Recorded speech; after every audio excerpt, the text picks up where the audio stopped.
listening to StreetClothes, the podcast that takes you beyond the four walls of the hospital and into the lives of clinicians who live passionately no matter what happens to spark their hearts.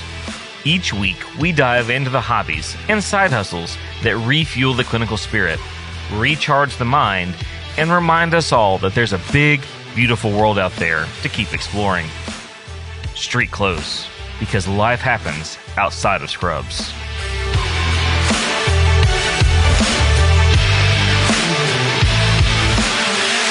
Today, let's dive into the world of beekeeping, a hobby that's buzzing with benefits and a rich history.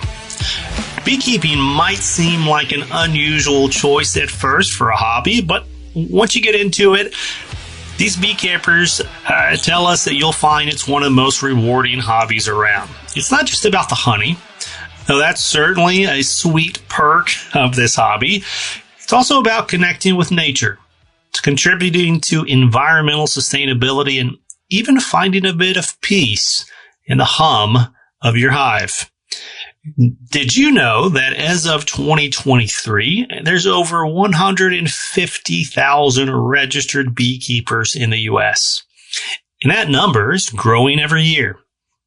It's kind of easy to see why. The bees are critical to the ecosystem, pollinating about 1/3 of the food that we eat. And by keeping bees, you're directly supporting local agriculture and helping to maintain critical biodiversity in our world. But it's not just good for the planet. It can also be good for you. Studies have shown that spending time with your bees can reduce stress and increase mindfulness. There's something about that rhythmic work of tending to your hives and the meditative focus it requires. It helps you disconnect from the daily grind and reconnect with something that's more essential to life. But let's not forget the honey. The average hive can produce between 30 to 60 pounds of honey each and every year. That's a lot of sweet golden goodness, if you ask me.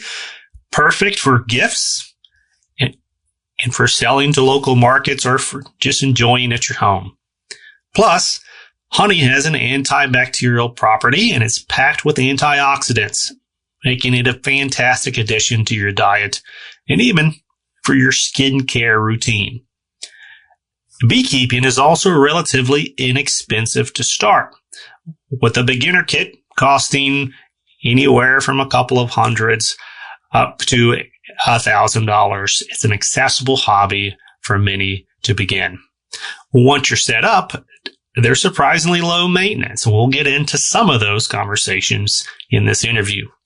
Of course, there's a learning curve, but there's a thriving community of beekeepers ready to offer advice and support along the way. So, if you've ever been curious about beekeeping, tune into this episode. You might just find that it's a perfect blend of hobby, science, and nature, and it's a way to do your part for the environment while also reaping sweet rewards of your labor.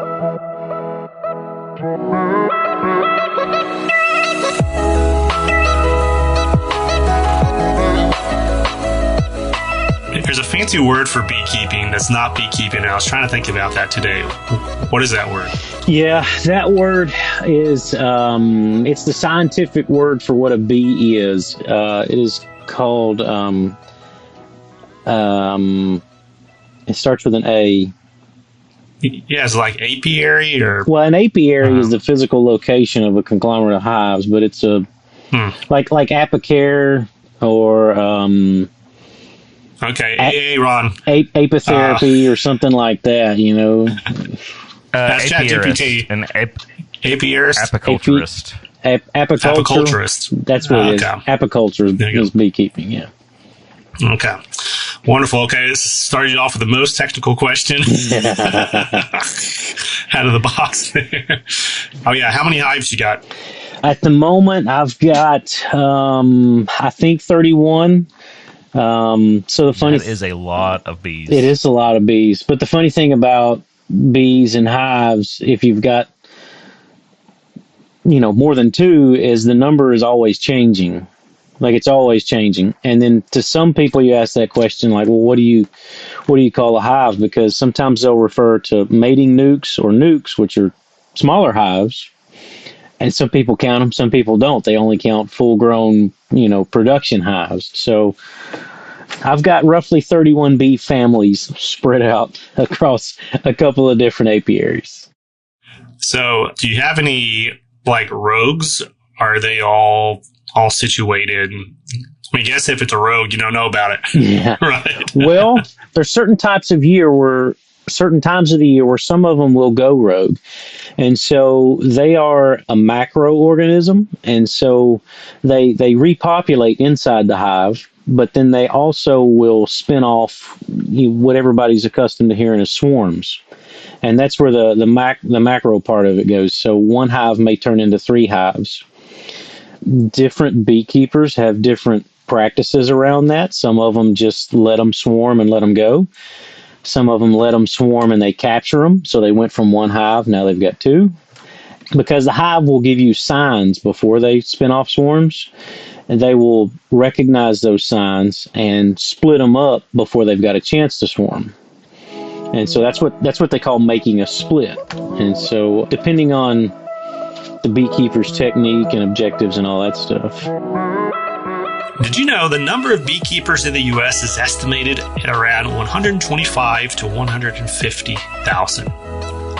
Honeybees pollinate 75% of the fruits, nuts, and vegetables grown in the United States. So keep that in mind. Without pollination, there are no fruits, there's no nuts, there's no veggies, yummy veggies to eat. They have got to be pollinated. So these honeybees, it ain't just about the honey, all right? It's about everything else that they touch and pollinate in the process.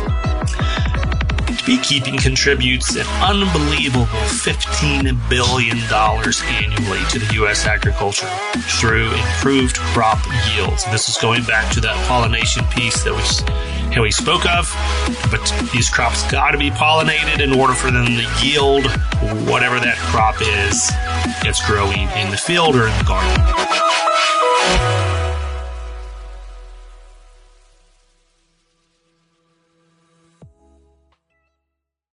So, Cody Troutt, you're in the beekeeping space.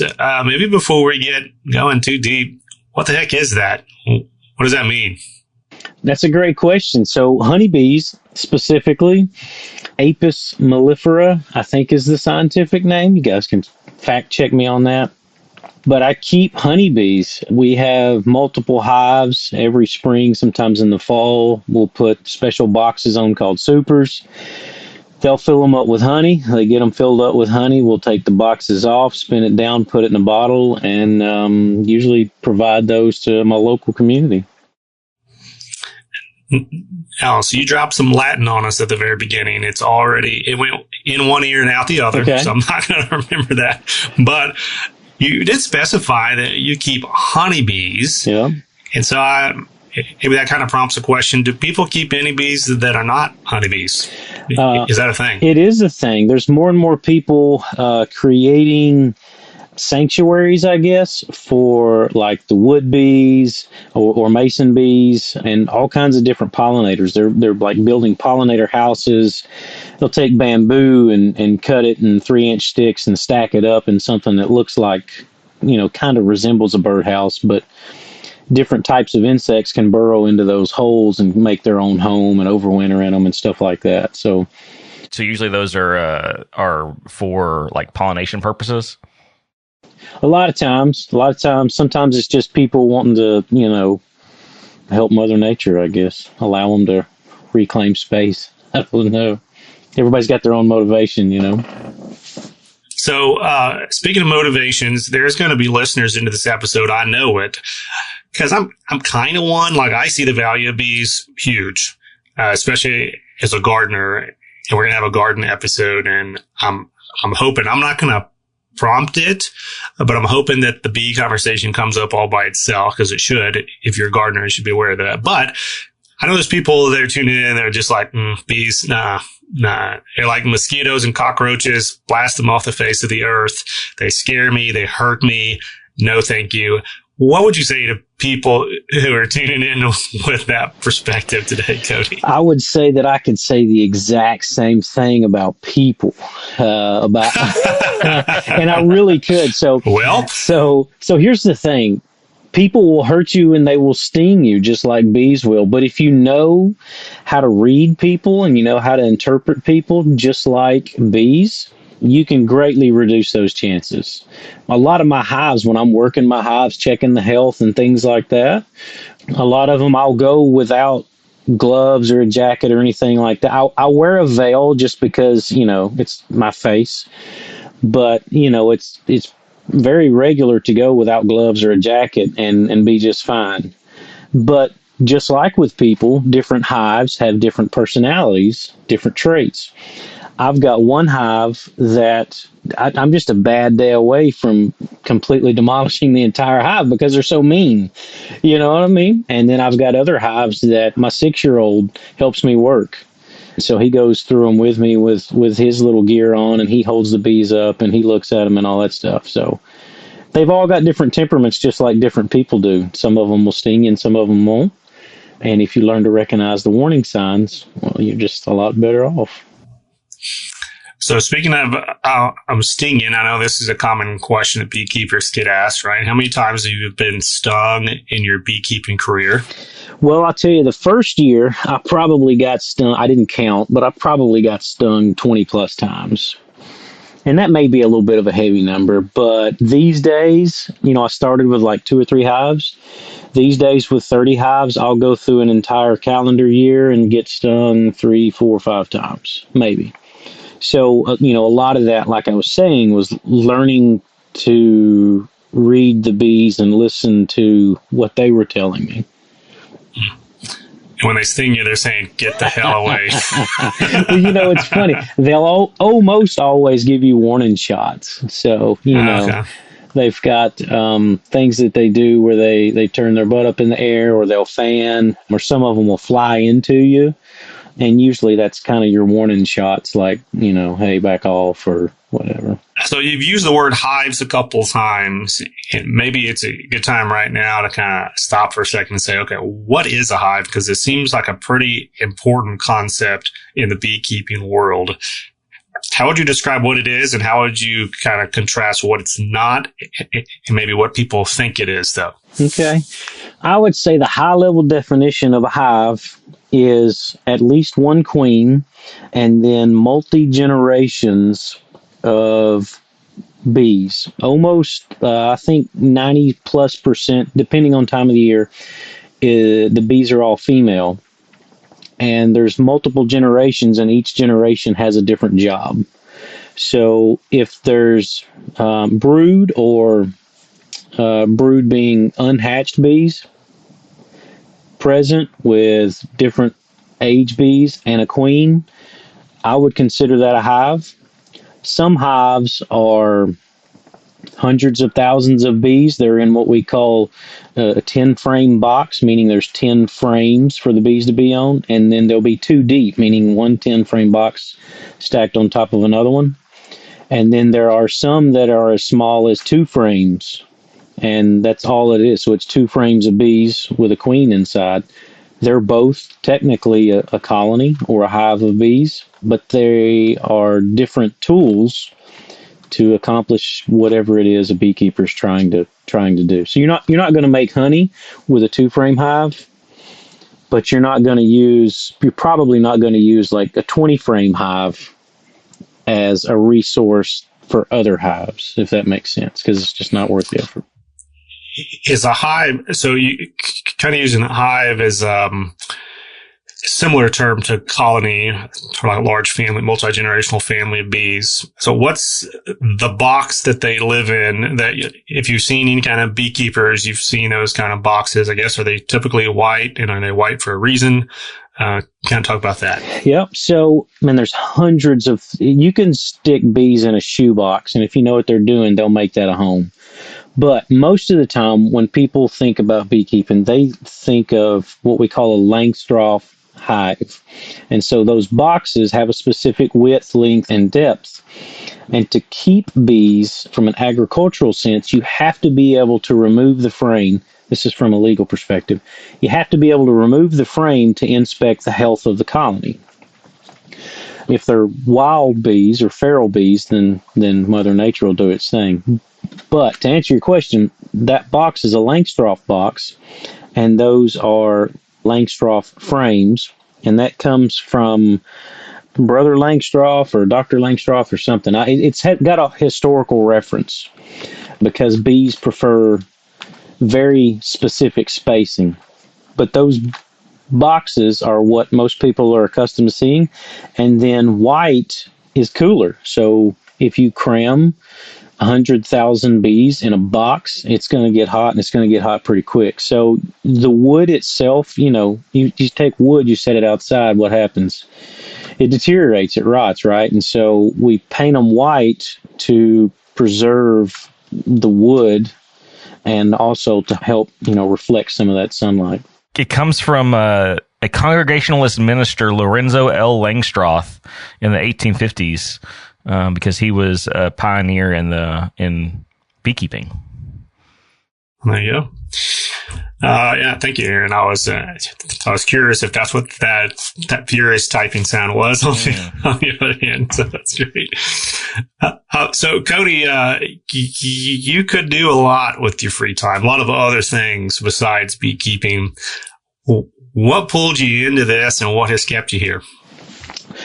It really and truly is kind of like a drug. I got started with a friend that had just been having conversations with actually surgical reps that had a hive or two hives or whatever. So they were just talking about it, and it just piqued my interest. I thought, man, that would be cool. And then one of the CRNAs was like, hey, I used to keep bees. I got a bunch of equipment. Do you want it? And so, of course I lunged at the opportunity, not realizing the road that I was going down.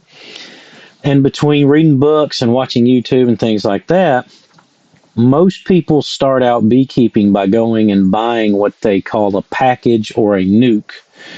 I didn't. My very first hive of bees was actually a wild swarm that I caught. And so, how did you catch it? Well, it was a swarm that spun off of another hive somewhere. I had equipment, like a brush. Think of a brush like you take feathers from a duck and turn it into a brush, so a really, really light brush. And where the hive swarmed to, they landed on a post. And so I literally just brushed them into a box with frames, drove back to my hospital from there. This was super early in the morning. Parked in the garage, and I took the box and set it outside of the car so they didn't get hot. When I got ready to leave, put it back in the trunk, drove home, put it in the appropriate bee equipment I had at the house. And over the course of the next couple of weeks, they started building their comb and their wax foundations and all that stuff. And I still have, obviously not the original bees because they, expired a long time ago, but the remainder of I guess the genetic line of those bees still is my first hive today in my backyard. So you swept just regular bees, though. It wasn't a queen. So how did it go from? Yep, queen. Oh, was there a queen? There was a queen involved. Okay. At that experience level, I just seen bees and swept them in the box. You got lucky. I didn't have a clue. I got very lucky. I didn't have a clue what I was doing. I was just figuring it out as I go, which is very typical for me. But yeah, I managed to get the queen in there. And then it wasn't but just a couple of days after we put them in the appropriate equipment, the queen started laying eggs, and now we're 31 hives later. So that's how you started. And I know you said at the beginning it's kind of like a drug. Mm-hmm. It's just that drug that kind of keeps you coming back for more? It is. And so it's really multifaceted. So the beekeeping aspect of it, not even talking about wax or honey or any of that stuff, but taking a single box of bees and then turning it into 2 or 3 or 4 boxes of bees. It's just like that growth. It's just like a contribution. I don't really know. Just growing things, just like garden. You talk about growing flowers, growing fruit. When you put this seeds in the dirt and you see the flower pop up, there's some enjoyment there, like a job well done, like a pat on the back. And it's similar to that when I do that with hives. I take one and turn it into 2, 3, or 4. What I can't figure out is how to stop growing. I hadn't figured that part out yet because I've been told by the better half of me that we have enough hives. You just need to go farther out from the house so she can't see them all. Yeah, well, there may be some in different locations. So. Don't give her the link to this interview. Yeah. So a typical day of beekeeping, I'm assuming, is pretty hands-off. But maybe talk us through a more active day of beekeeping, like what it looks like maybe on the harvesting side of things, or maybe if you're starting a new hive, like you can pick any angle, but just kind of walk us through, people who've never seen this up close, what that entails. Yeah, absolutely. It can be very hands-on. It can be very hands-off. It depends on, it's kind of like if you've ever known anybody that did any type of agriculture. You can turn your cattle loose on a 200-acre farm, check on them once or twice a year, or you can turn them loose and rotate them in fields and give them deworm. It's to some extent as active as you want to be. But if you've got a single or a double deep hive, one of the primary things, hopefully, that you're looking for as a beekeeper is the health of the hive. And so one of the ways that you would do that is, open the lid, which is going to expose all the bees to you and all you to the bees. And you would typically start with the frame that's closest to you, and you want to gently pull that out of the hive, because if you get to banging and shaking and stuff, you're going to aggravate the bees, right? We don't want that. But you pull it out and look over the frame.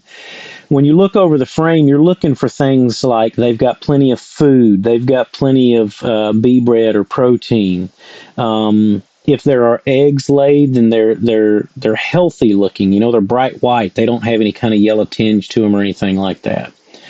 Even though these are bugs in a box, there are sometimes non-desirable bugs that get in the box. So you're looking to see if there's a presence of those. So you're basically going through the hive looking at the health, making sure that they look healthy, they've got plenty of food stores and things like that. On the honey side of it, that's really and truly just like the spring when everything's blooming, nectar's flowing in, all that stuff. The honey is always stored above the nest.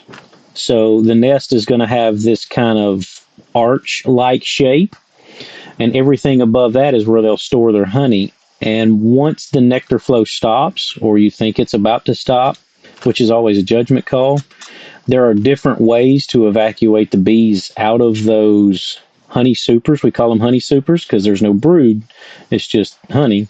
You'll take those off, put them in the back of your truck, whatever you're using, and then take them to where you're going to process it. And hopefully those bees stay behind, and they'll continue to work doing what bees do. Really cool. So much stuff going on, from the pest side of it, like, the bad bugs versus the good bugs. And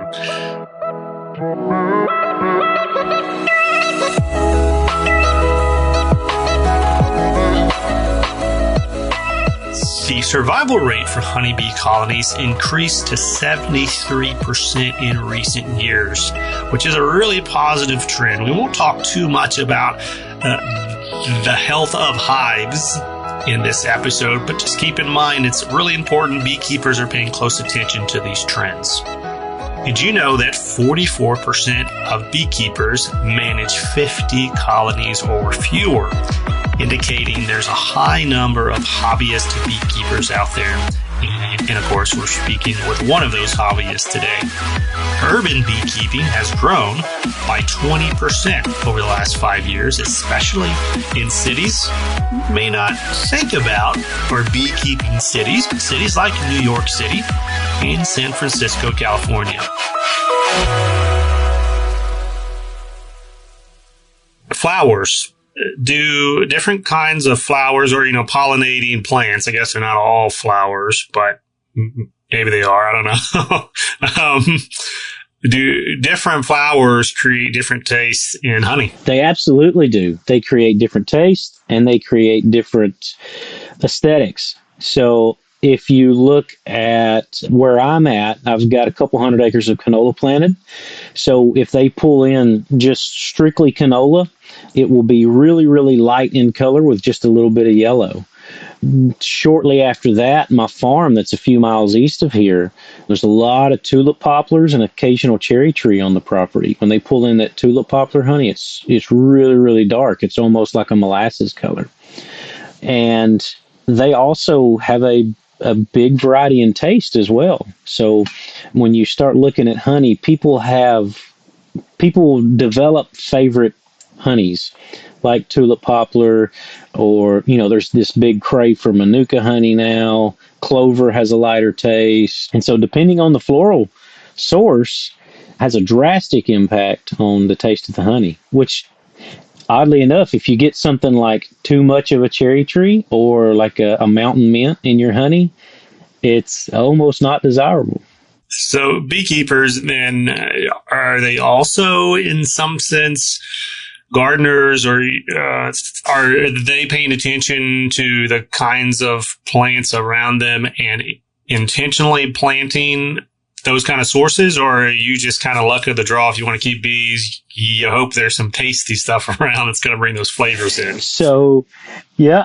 So the answer is all of the above, all of the above. So there are people that will plant stuff, especially on the commercial side, that, some plants will yield X amount of nectar per acre, whereas other plants will yield that same amount times 20. Right? And believe it or not, most of your nectar, most of your honey actually comes from trees. It doesn't actually come from plants. Like, a lot of it comes from clover, but it doesn't come as much from flowers as most people think. I don't think that most people plant things specifically for the bees, or if they do, it's such a small amount that it just makes them feel good. They're not actually doing anything for the bees most of the time. You learn when you get into beekeeping, if you really get into it and nerd out on it, you learn to start looking at flowers and things like that more. And when I say flowers, I'm not talking about like tulips. I mean like the flowers when they hit a plant, when a plant flowers. That's what I mean when I use that word. So when you start seeing things open up, then you associate that is opening up. So that's the nectar source that my bees are going towards. And there are actually some really skilled beekeepers that will isolate their honeys based on the floral source. So I don't have that much time in it. Some nectar sources, you can get a premium for your honey. You can charge $2 or $3 a pound more as opposed to like your general stuff. But again, those guys are pretty serious about it. That's what they do, and that's how they make a living and things like that. I just have got a hobby. So it's maybe out of your pay grade on the beekeeper side, but I'm going to ask you anyways because it is related. There's a lot of conversation if you got bad allergies that what you need to do is go find a local beekeeper who has local honey, and then eat that honey, drink that honey, or use the honey however you want to get it inside you. And that's going to help with your allergies. Is that true? And if so, can you kind of explain why that works? I can tell you that I believe it. I cannot tell you that I am a research physician and have diagnostic proof that it works. But there's a lot of people that speak to it. I'm sure there's probably studies out there. One of the things, I took a class on that, and they said that technically you can't claim that when you're trying to sell your product because you get into legal stuff. But a lot of people believe it to be true. The reason is because your honey isn't just honey. There's also pollen mixed in with it. And so when you've got that constant low dose of it coming in, so ideally you would take like a teaspoon or a tablespoon of local honey on a daily basis, right? And so your body becomes more accustomed to see it, and so you have less of an inflammatory reaction to it. That's the theory. That's the thought process behind it. Right, kind of like vaccinating yourself against the exposure. Kind of, yeah. And those change every year, and those change a couple of times a year too. So But that's the thought process around it. Yeah. And local's relative. So it actually, the more local it is, the better. I've had people ask me, because I sell it out in my front yard. I've got an honor box out in my front yard. They're like, how local is this? I said, well, there's the hive right there. So that's pretty local. But yeah, having the pollen in it, I think, is probably what actually does the trick. Also, they have enzymes in them that contribute to that. And so, a lot of people, when they use the honey, they want to put it in their coffee or their hot tea or something like that. Just let it be known, right? So we're in SPD. We deal with enzymes all the time, right? In our sinks, in our washers, we're dealing with enzymes. If you put it in hot coffee, or if you get your enzymes above 130 degrees, what happens? We're killing them, right? Honey's no different. So when you're taking your honey, try to take it without overheating it, because you will kill the enzymes. So does that some science? Yeah, I was about to say, does the pasteurization process come into that too? Because I know you can get like raw honey or processed honey. Yeah, so good question. You don't want processed honey, and you definitely don't want pasteurized honey. If you're looking at it from a health or contributing to a small business, or, helping locals, if you want the stuff that comes from God knows where and it's cheap, then yeah, that's the solution from you. But if you want a real product, then you're going to go somewhere where you can meet the beekeeper, right? If you can't meet the beekeeper, how local is it? But where you can meet the beekeeper, and ideally all that they do is strain it. And they're just straining it to get wax out of it, and, little bee legs, the risk of, a wood splinter from a frame, something like that, right? Something that would be offensive to you as a consumer. But they don't. Thinking about the brand called like bee leg honey, and they just leave a few of those in there for decoration. Yeah. That actually sounds like a good bourbon name, actually. I don't know why. So Cody, let's talk cost here real quick. You probably got folks tuning in. There's like, you know what? I've thought about this for a while, and I stumbled on this episode, and this is my sign. I want to take a deeper look at this. I want to try to maybe kick it off. How much does it cost to get started? That's a great question. If you want to come out of the gate swinging, you can spend a lot of money really fast. If you want to start out slow and grow strategically, which I highly advise because you need to build your skill set, you can potentially get started for under $500. Most beekeepers have a more experienced beekeeper that helps them. And a lot of times there's bee clubs all over the country. And so sometimes those bee clubs have capital equipment that you can share or rent, so you don't have to make the investment. And here's the thing. If you've got one hive or two hives, there's no point in you go and buying $1,000 extractor. It just doesn't make sense. You need a box and frames to put bees in. You can build a single from the bottom lid to the boxes to the top lid and super for, I'm just going to throw numbers out, $400. And then if you have somebody helping you, or you have the confidence or the overconfidence to go catch a swarm, then you've got free bees. And that's one of the ways that a lot of people look at that, is it's free bees. If not, you got to buy bees, and that could range, depending on where you're at in the country, anywhere from $100 to $300, depending on if you're buying a nuke or a package and where you're at geographically. So, crazy or little known fact about bees that you like to share? They're very heavily female, like 90+% most of the time. The drones mean male bees. The drones literally have one job. That's the only job they have, to service the queen. Most people think that there's only one queen per hive, and that is normally the case, but there are multiple findings of multiple queens in a single hive, but it's not common. What's your favorite memory about beekeeping? Hands down, my favorite memory about beekeeping was the first time my, at that time, 5-year-old held his own first frame full of bees. Like, I've never seen him smile that big. So he's out there in his little bee suit. Mom's got the camera. Mom's freaking out. 5-year-old's great. but he's holding up his frame of bees. And he still helps me, for the first 10 or 15 minutes until he loses interest. But until typical. Yeah. But until that point, he's great. But that's definitely my favorite memory is when the first time he started helping me. So, if beekeeping could pay the bills, would you do this for a day job? It would be a really tough job because there's a growing competition in it. To do it and do it by myself would be a pretty significant capital investment. And I'm getting older, not younger. One of the things I enjoy about beekeeping is that it allows me to work with my body more and kind of not give my brain a rest, but you know what I mean? When you work behind a computer a lot or with your brain a lot, it's just nice to do physical activity. If I had to, could I? Yeah. But going from a computer and air conditioning and traveling to fighting stinging insects in 110 degree, with a full suit on, some days yes, some days no. I don't have a straight answer for you. I'm sorry.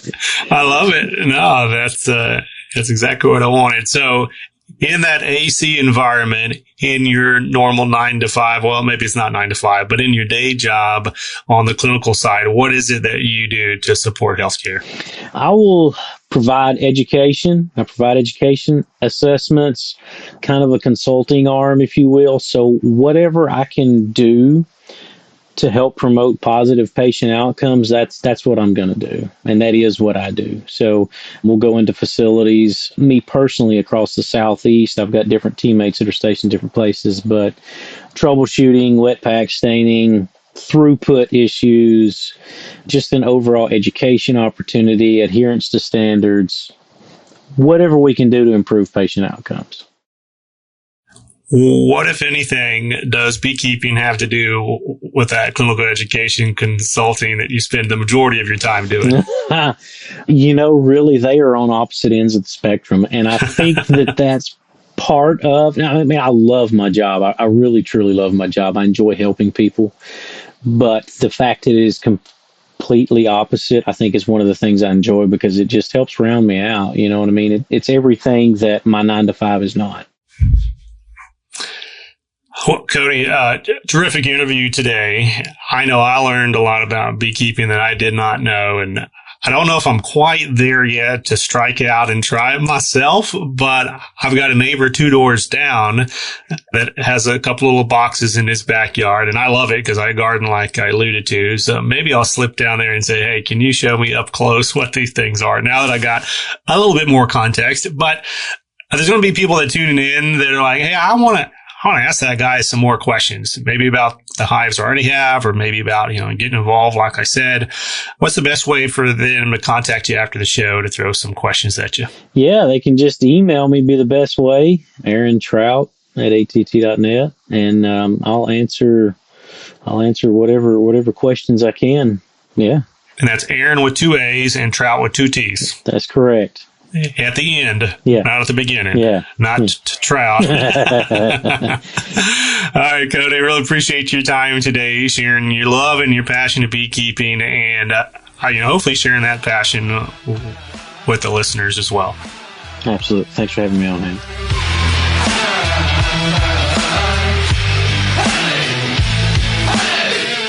That was Cody Troutt, a clinical educator and consultant in the sterile processing world, educating us on the world of bees. Thanks for listening to this episode of StreetClothes, where we explore the lives of clinicians outside of the hospital. If you enjoyed this conversation, make sure to leave us a 5-star rating and review wherever you get your podcast. We'd love to hear from you. Please don't hesitate to reach out with an interest that maybe you have taken up outside your department. That's a wrap for this episode of StreetClothes, proudly brought to you by the Healthcare HQ Network. Now, get back to what moves you, because life happens outside of scrubs.